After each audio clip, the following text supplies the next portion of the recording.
In the autumn of 1968, in a sealed sub-basement of the State Historical Archive in Leningrad, a clerk opening a mislabeled wooden crate found something that should not have existed.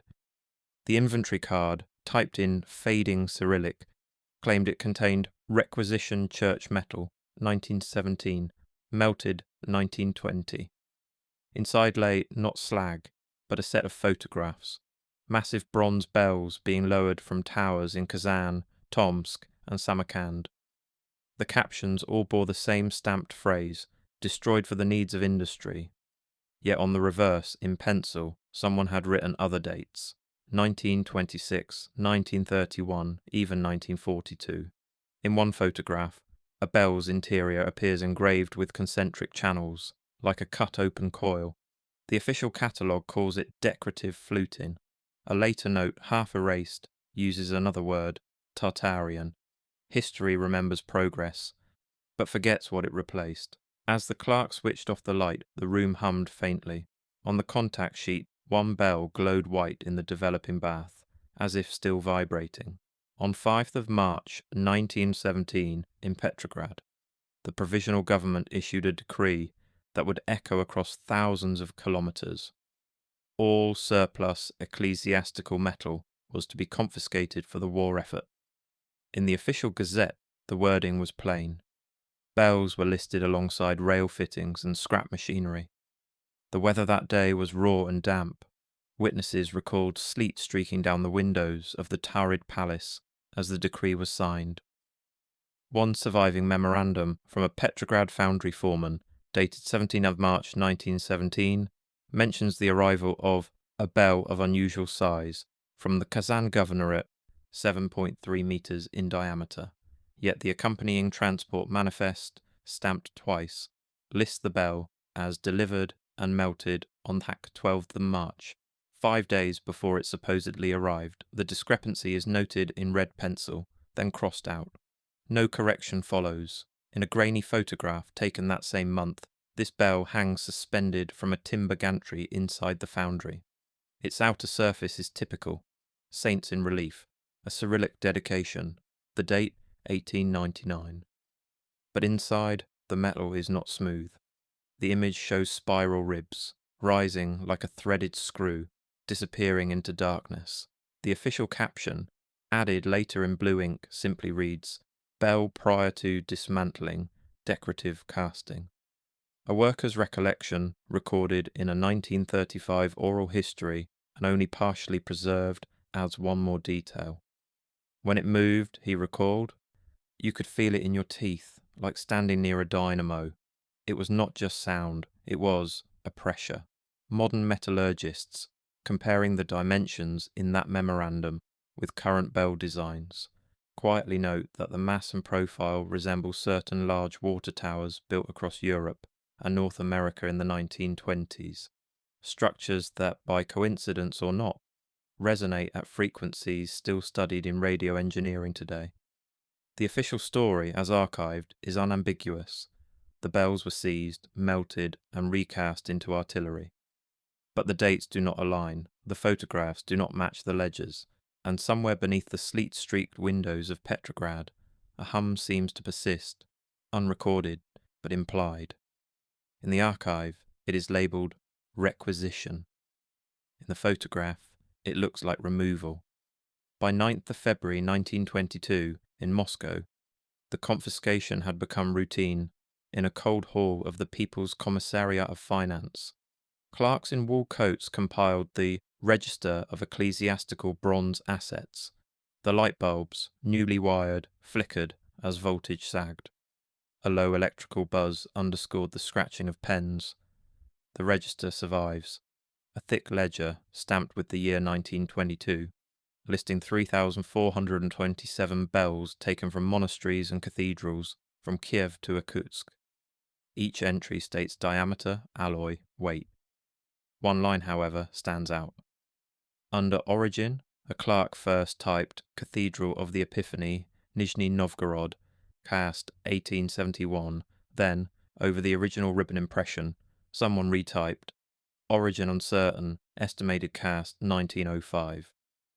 Both dates remain faintly visible, overlapping like a double exposure. Beside that line, a small annotation appears in pencil. Inner channels. Not standard. The handwriting, later identified as belonging to a junior engineer named S. Melnikov, continues in the margin. Resonance test responded strongly at 7.83 Hz, similar to atmospheric figures discussed by T in 1910 journal. The rest of the note has been carefully erased, the paper fibre thinned.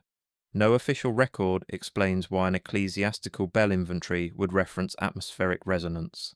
A testimony recorded decades later from a retired typist who worked in that hall offers a human fragment. There was one engineer, she said, who would tap the metal samples and listen, not with his ears, but with a little device pressed to his jaw. He joked that the bells carried weather in them. We laughed. Then one day his name was crossed out in the personnel list, and his file was gone. In a parallel faintness, the page facing Melnikov's note has been cut from the ledger entirely, leaving only its binding stubs. The missing page would have recorded the sequence of bells from a region listed only as Tartar districts in an older imperial map, areas later redrawn and renamed. Some independent researchers point out that the bell profiles recorded in surviving fragments match not just church bells, but modern transmission line insulators and certain mushroom-shaped ventilator domes on today's rooftops. The register describes a straightforward requisition. The gaps, however, ring louder than the entries. On 21st November 1932 in Paris, an audience gathered in a smoky cinema off Boulevard Saint-Germain to watch a newsreel titled La Russie Nouvelle Triomphe de la Superstition.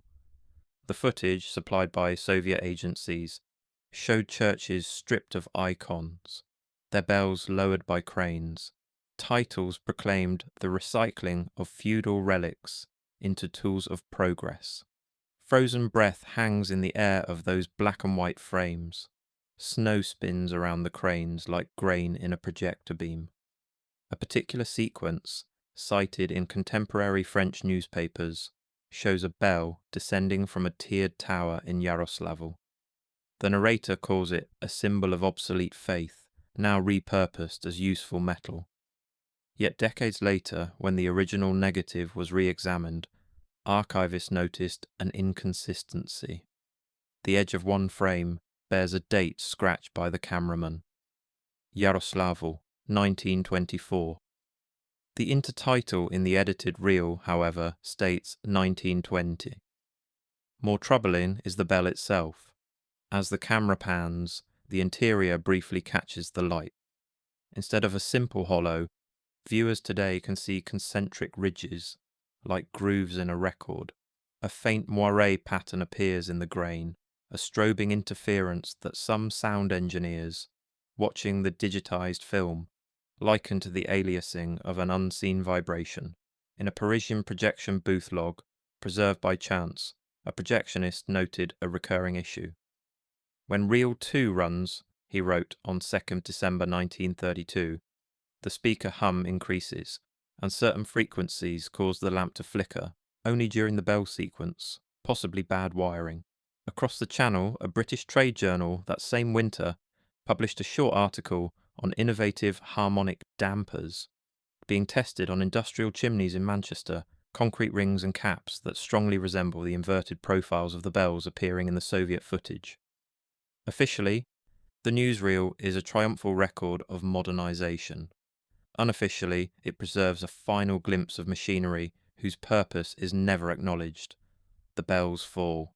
The soundtrack crackles. For a few frames, the film itself seems to vibrate. Act on closes, where that reel fades to black, with bells recast into silence, and dates that refuse to align. If history is written by survivors, who erased the rest? On 14 October 1956 in Leningrad, a young curator named Irina Volnova descended into the damp basement of a former theological academy, newly repurposed as a museum storehouse. Rain drummed on the pavement outside, water seeped slowly down the whitewashed walls. Her task was mundane: verify old photographs for an upcoming exhibition on the vanished bells of the Revolution. Among the boxes, she found a folder marked Kazan Foundry, 1917-1920. Inside lay contact prints showing a cavernous workshop, furnaces blazing, men in aprons guiding molten metal.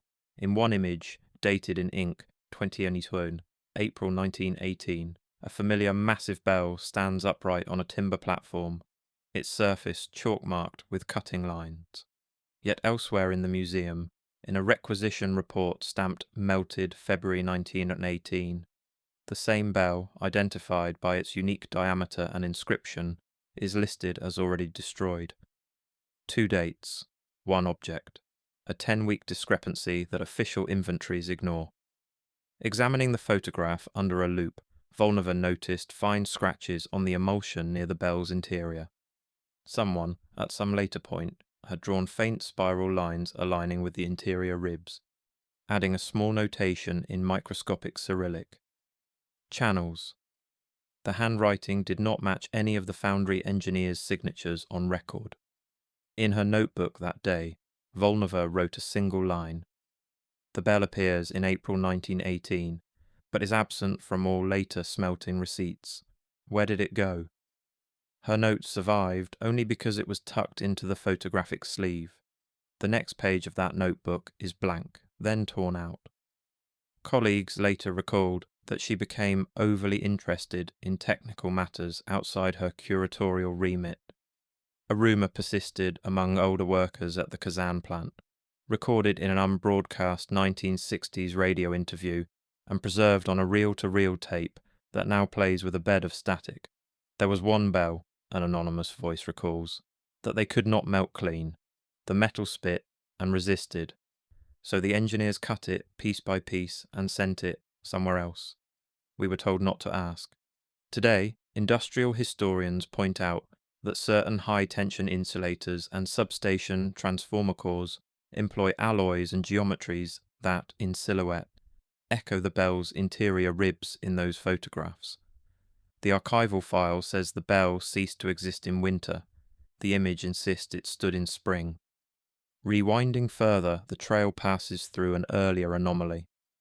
On 3rd June 1903, in what was then called the Tartar quarter of Nizhny Novgorod, a private foundry received an order for one principal bell, experimental pattern to specifications of engineer V.A.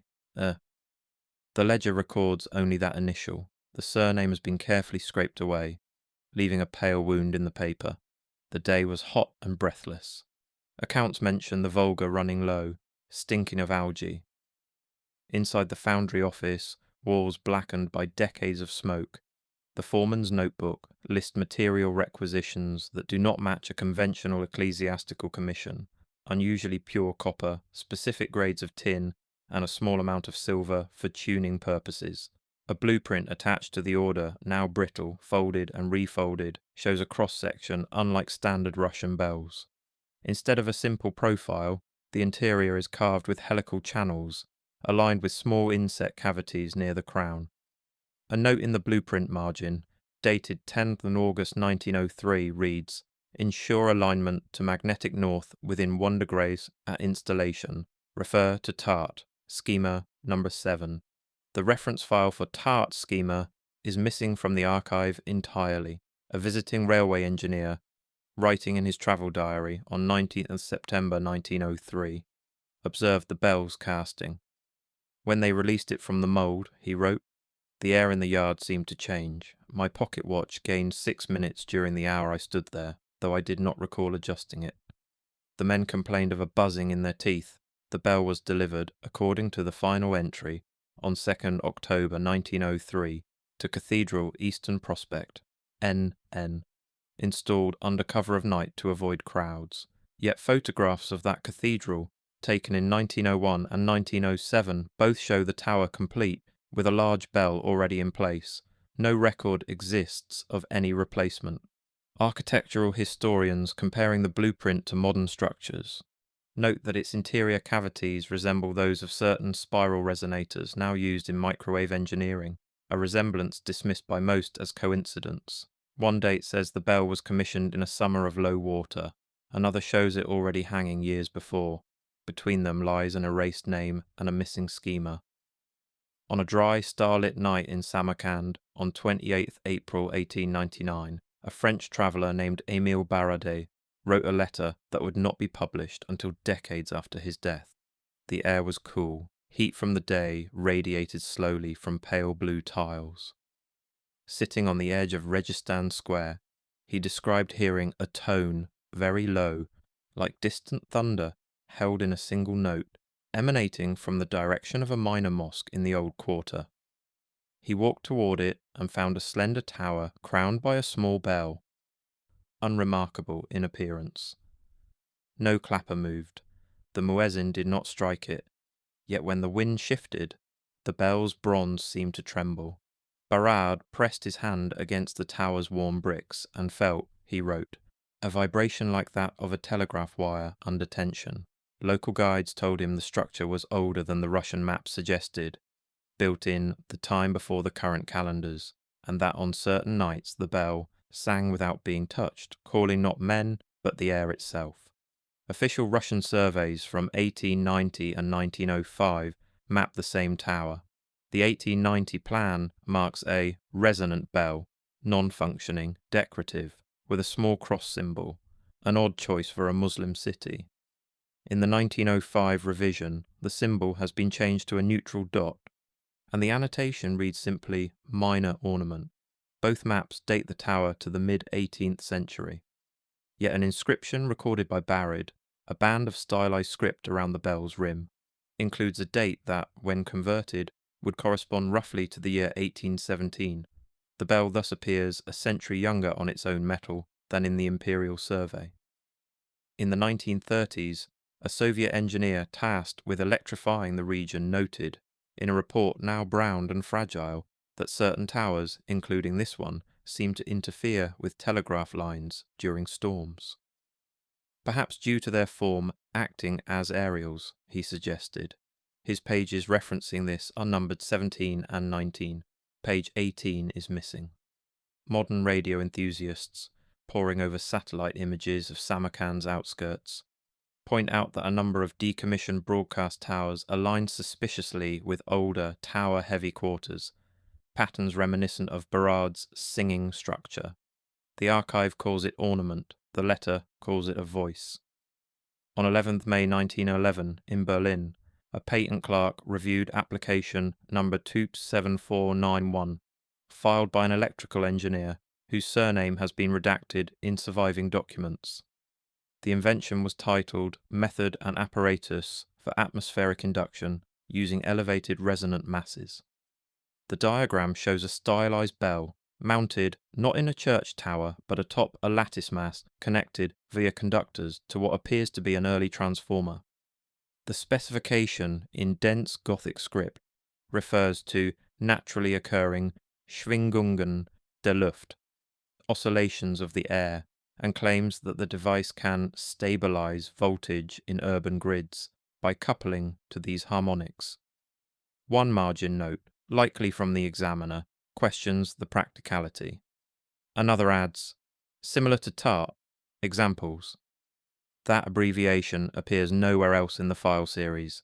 Stamped in purple ink on the packet's cover is the decision, rejected prior art unspecified. 3rd August 1911. No cross-reference indicates what that prior art might be. The date is curious.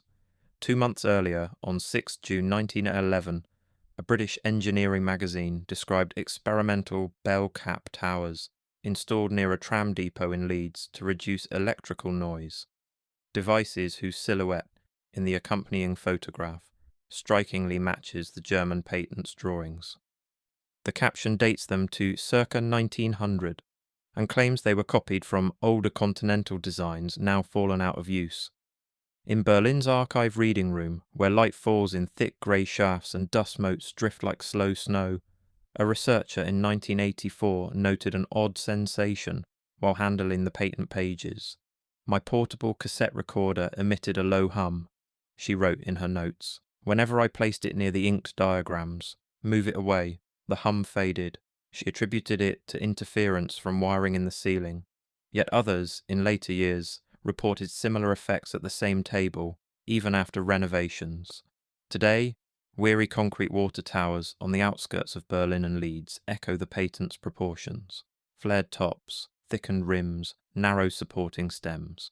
Civil engineers explain this as a matter of structural efficiency. Alternative researchers see a continuity of form that transcends function, a ghost of resonant design hidden in plain sight. Acte du set ends with these fragments, bells that appear where records say they are gone, towers that sing in frequencies no one acknowledges, patents rejected for resembling unnamed prior art. If history is written by survivors, who erased the rest? On a bitterly cold morning, 7th of January 1887, at an observatory near Tomsk, an assistant named Pavel Karpov recorded a series of geomagnetic measurements. Frost coated the brass instruments. Each breath hung in the air like steam from an engine. Between notes on declination and auroral sightings, one entry stands out. Local church bell installed today. Engineer requested magnetometer readings before and after. The parish had commissioned a new bell from a distant foundry, yet the observatory log treats its arrival almost as an experiment.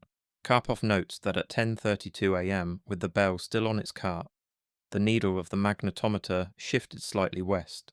At 11:15, once the bell was raised into the wooden tower and oriented under the supervision of engineer V.A. Entur, the needle steadied, returning to its prior value. Next to this, in cramped handwriting, Karpov wrote, he insisted on aligning opening to geographic north, not magnetic, said that the other grid would correct the rest. The engineer's name is again reduced to initials. Cross-checking local parish documents, later researchers found an oddity. The bell was consecrated, according to church records, on 12th of January 1887. Yet Karpov's log and the foreman's delivery receipt both insist it hung in place 5 days earlier. In 1920, during the wave of confiscations, a Bolshevik official's report lists one large bell, Tomsk Parish, removed 4th of the March.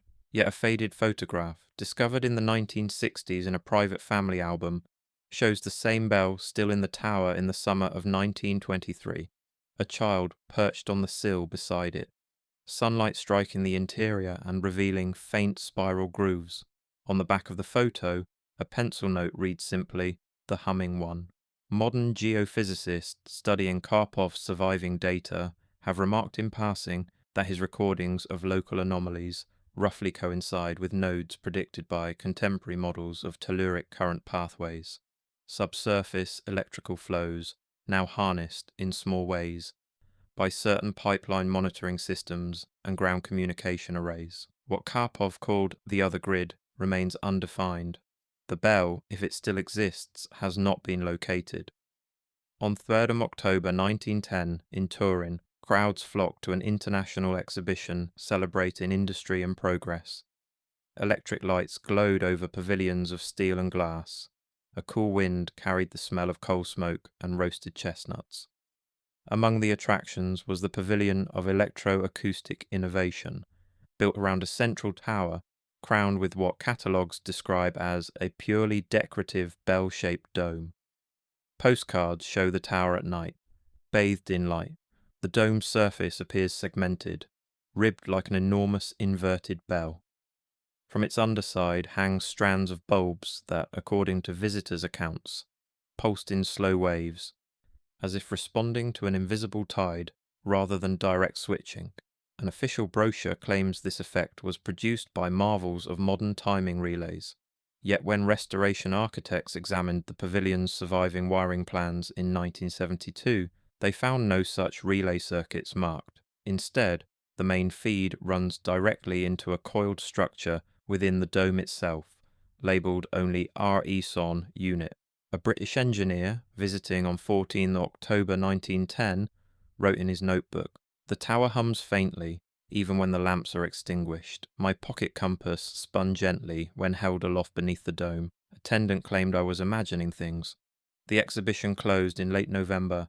Weather reports describe heavy rain and early snow. Dismantling began in February 1911. Yet a photograph in a local newspaper dated 5th of March 1912 still shows the tower standing, half-shrouded in scaffolding, the dome intact. The caption, however, calls it the former industrial tower, soon to be removed, as if its function had never extended beyond mere spectacle. In the 1960s, when the fairgrounds were redeveloped, workers reported digging up chunks of unusually dense greenish metal near the site of the old tower. No samples were preserved. The incident survives only in a brief mention in a municipal report about difficulties with old foundations. Today, certain high-efficiency LED streetlights in Turin are mounted on flared poles whose silhouettes echo the old dome's inverted profile.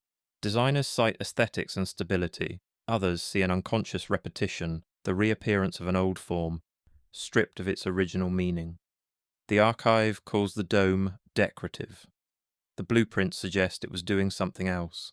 The year 1917 came in cold and stayed unsettled. In Petrograd, on 28th November, a circular went out to provincial commissars. Ensure the prompt delivery of all large bronze bells to designated smelting centres. Report deviations. Snow clung to telegraph wires. Messages arrived blurred by static. In Yaroslavl, on 12th December 1917, workers wrapped ropes around a cathedral bell reputed to weigh more than 20 tons. Frost cracked under their boots as they strained. Contemporary accounts say that when the bell finally shifted, a low rumble went through the square. Not the sharp peal of a struck bell, but a drawn-out vibration that made nearby glass quiver.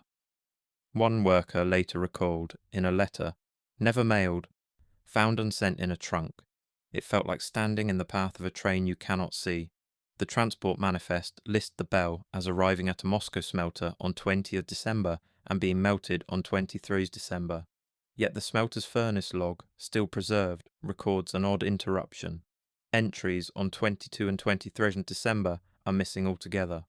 The clerk simply left 2 blank lines and resumed with 24th of December, noting unremarkable scrap. In the margin, a faint erased word survives under infrared photography. Tartaria, a metallurgical report from another smelter in Tula that Winter mentions. Under the heading Irregular Batches, that one consignment of bells resisted homogenization, separating in the crucible into bands of differing density and an unknown crystalline phase. Engineers requested that this batch be diverted to Laboratory 3, the report adds. No further details survive about the lab. From these fragments, some modern researchers hypothesize that certain bells were not melted into artillery at all, but diverted, their unique alloys of interest for other, less documented projects, perhaps early experiments in radio, perhaps something more obscure. At the same time, urban planners in Moscow and Petrograd began installing new ventilation towers atop power stations and tram depots, shapes echoing the flared mouths of the bells that had just disappeared. The official narrative calls this a coincidence of engineering converging on efficient forms. The paperwork insists the bells became shells. The empty furnace lines suggest part of their metal went somewhere unlisted, guided by hands whose signatures have been erased. On 19th March 1993, in a small acoustics laboratory in Vienna, a graduate student named Lucas Steiner placed a bronze shard beneath the head of a laser vibrometer. Fluorescent lights hummed overhead. Outside, late snow fell in wet clumps against the window. The fragment measured roughly 12 centimeters across, its broken edges revealing concentric layers. It had arrived by unremarkable post from a private collector in Russia, accompanied by a note, believed to be from a bell dismantled in 1917, unusual response to impact. Please test. The note gave no provenance, only a return address that would later prove defunct. Steiner excited the fragment with a tiny calibrated hammer and watched the vibrometer's readout. The spectrum that appeared was dense, rich overtones, as expected from bronze, but one frequency stood out, a low peak around 7.8 Hz, far below the usual audible range for an object of that size. It persisted even after the visible vibrations died away. Low-frequency resonance unrelated to geometry, he wrote, puzzled. He repeated the experiment in different clamps, different orientations. The peak remained. The lab notebook, still preserved, shows that Steiner compared this figure to environmental data. In a margin he jotted, close to fundamental Schumann resonance, the natural electromagnetic oscillation of the Earth ionosphere cavity, a frequency used today in studies of lightning and space weather. He circled the coincidence, then drew a question mark. When he attempted to trace the fragment's alloy composition, he found it did not match typical Bell bronze. The ratio of tin to copper was slightly off, and trace amounts of silver and an unidentified impurity lent it an unusually high Q factor. Its vibrations decayed more slowly than expected. Before further tests could be run, the fragment was reclaimed by a man claiming to represent the original owner. Steiner noted the date, 7th April 1993, and added, "No forwarding address, advised to keep no copies of spectrum data. Strange. The computer files from that period show gaps. Days are logged, then suddenly absent. Yet in a backup tape mislabeled and stored for years, a single screenshot survived. A spectrum plot with the low persistent peak annotated Bell fragment. That frequency, some have pointed out, lies not only near Schumann's fundamental, but close to certain interference bands encountered in long-range radio systems used today. The shard sat under fluorescent light for less than a month.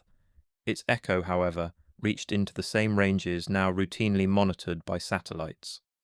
Actor Thurwald ends with this: an engineer's initials in a frozen observatory, a resonant dome at an Italian fair, and a fragment of unknown alloy humming in tune with the planet itself. If history is written by survivors, who erased the rest? On 9th May 1929, in Moscow, a committee convened in a smoke-filled room at the People's Commissariat of Heavy Industry. Their mandate was simple: standardize Bell production for the new era. The church had been sidelined. Bells, if cast at all, would serve clocks, signals, and civic ceremonies. The minutes of the meeting, stamped and bound, remain in the archive. Item 4 on the agenda reads, eliminate previously used non-standard internal profiles. All future bells to follow simplified schema per attached diagrams. Those attachments are missing, their absence is noted only by a blank tag. Diagram AD removed to secure file, 1937. One engineer, identified only as Comrade Rogov, argued in favour of retaining certain interior channels, claiming they improved acoustic carry. His comment appears in the minutes, followed by the notation, objection overruled as bourgeois attachment to old forms. His personnel file ends abruptly in 1930. In parallel, a directive went out on 17th June 1929 to regional archives.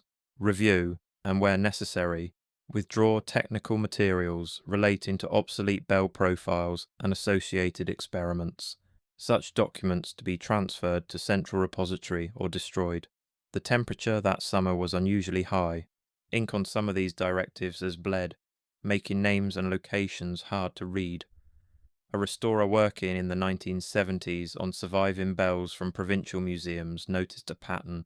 Older bells, she wrote in a confidential report, sometimes show signs of deliberate regrinding on the interior, grooves filed down, cavities filled with later metal. The work is rough, as if done in haste, yet always in the same zones relative to the suspension point. She compared them to modern industrial silencers used on pipelines to dampen specific frequencies. Her supervisor advised her not to include these observations in the public catalogue. Today, standardized Bell designs around the world prioritize predictable tone and ease of casting.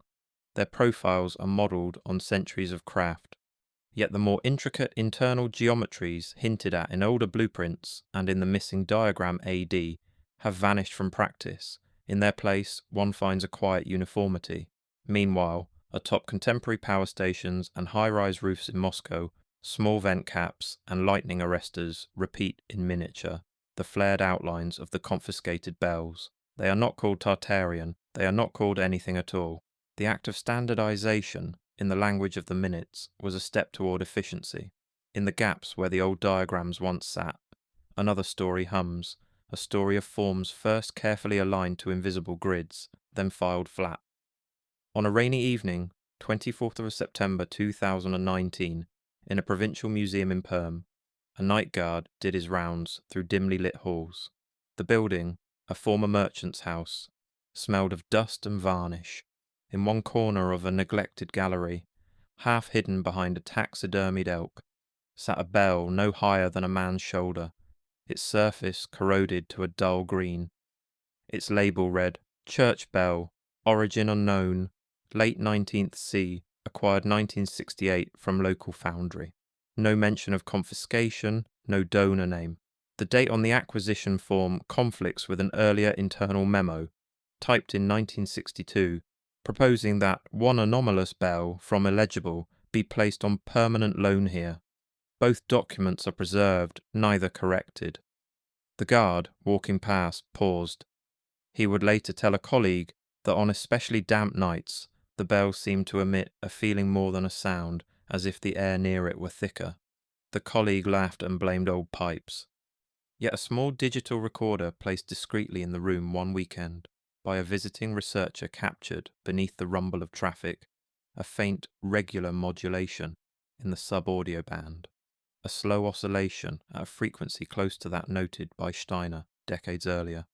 The researcher's notes compare the bell's proportions to certain ventilation structures on newly built apartment blocks nearby.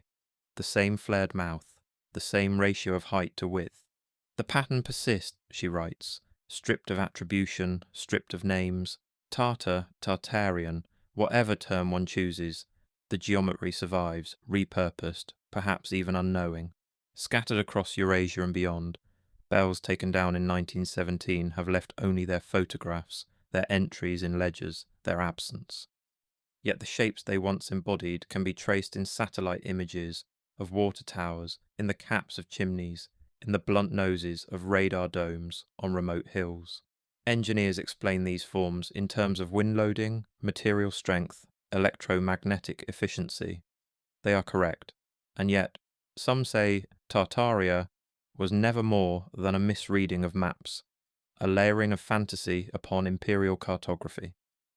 Others, paging through erased names and missing diagrams, suspect that what we now call standard practice was once part of a more deliberate design, a network of resonant masses tuned not just to call the faithful, but to speak to the very air.